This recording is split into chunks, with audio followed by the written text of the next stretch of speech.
Há um princípio básico que sustenta qualquer sistema sério de justiça, interpretação de textos ou análise honesta. Não se pode atribuir a um texto aquilo que ele não diz. Quando isso acontece, não estamos diante de exegese, instrução ou interpretação de uma palavra etc., mas de invenção. Não é interpretação, é usurpação do texto. O apóstolo Paulo, escrevendo aos Coríntios, estabelece um limite claro, objetivo e inegociável. Para que aprendais em nós a não ir além do que está escrito. 1 Coríntios 4, 6. Esse versículo funciona como uma cláusula de proteção contra abusos doutrinários.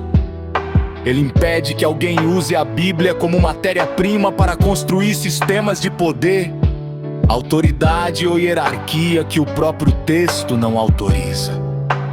É exatamente esse limite que é violentamente ultrapassado quando uma organização constrói toda uma doutrina baseada em Mateus 24, 40, cito, um texto que, sem qualquer dúvida honesta, é uma parábola.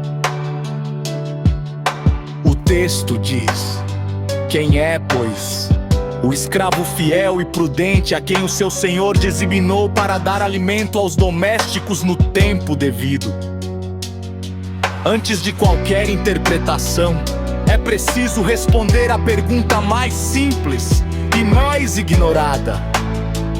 Pare, Jesus está fazendo uma afirmação ou levantando uma ilustração? A resposta é óbvia. Ele faz uma pergunta retórica dentro de uma sequência de parábolas. No mesmo discurso, Jesus fala do ladrão que vem de noite, do dono da casa, das virgens prudentes e imprudentes, dos talentos, do servo bom e do servo mau. Ninguém em sã consciência afirma que existe um ladrão profético oficial, um grupo ungido das virgens, ou uma classe institucional dos talentos. Por quê? Porque parábolas não criam cargos. Elas ensinam princípios. Tirar uma parábola desse contexto e transformá-lo em um estatuto organizacional é como pegar uma metáfora de tribunal e criar um ministério inteiro baseado nela. O salto é legítimo, do texto simples ao sistema de poder. Agora observe como num julgamento o salto lógico e legal que é cometido. O texto não fala de organização. O texto não fala de ungidos. O texto não fala de exclusividade. O texto não fala de autoridade doutrinária. O texto não fala de alimento espiritual. O texto não fala de canal exclusivo de Deus. Mesmo assim, tudo isso é afirmado. E o mais absurdo, nem é preciso um debate espiritual ou teológico para se provar isso. A gramática simples desmonta tudo. Por ter isso não é interpretação. Por ter isso é acréscimo. O ter e acréscimo, segundo Paulo, é proibido. Não ir além do que está escrito. Qualquer advogado experiente diria: excelência, isso não está nos autos. E não está mesmo. Parábola não gera dogma e nem ilustração cria hierarquia. Parábolas têm função didática, não constitucional. Elas ensinam atitudes, vigilância, fidelidade, responsabilidade. Quando alguém pega uma parábola e diz: aqui está um grupo seleto, invisível no texto, com autoridade absoluta sobre a consciência alheia, isso não é instrução, é engenharia de poder. Se aceitarmos esse método, qualquer coisa pode ser criada. Um pastor fiel e discreto oficial, um discípulo prudente e supremo, um canal exclusivo do céu. E neste caso, a Bíblia deixa de ser autoridade e passa a ser pretexto.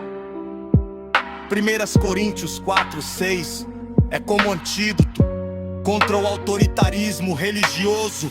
Paulo não escreveu esse texto por acaso.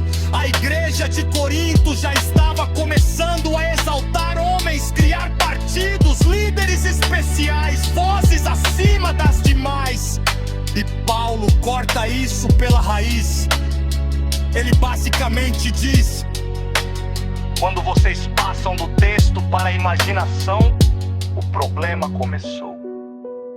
Esse princípio protege o cristão comum, protege a consciência, protege a fé e expõe qualquer sistema que dependa de algo que a Bíblia nunca disse. O texto não sustenta o edifício. Se Mateus 24:45 fosse retirado da Bíblia hoje, todo esse arranjo doutrinário desabaria.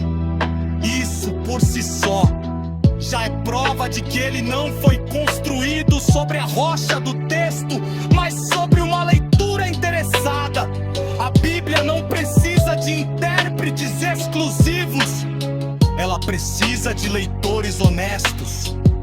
E quando alguém ignora 1 Coríntios 4:6, ignora o contexto, ignora o gênero literário e ainda exige obediência com base nisso, o problema geralmente um êxito, um intelectual imoral.